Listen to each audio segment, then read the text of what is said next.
Gotta test it. But to install this GFCI, it's one wire here.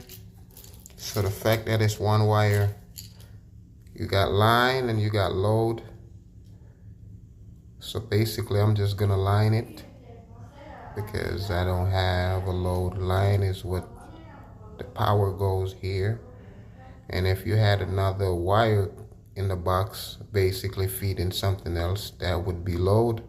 But since we don't have one, I'm just gonna go ahead and line this. Nice. Got it done. Just gotta clean up a little bit. There we go. GFCI. And it's finito.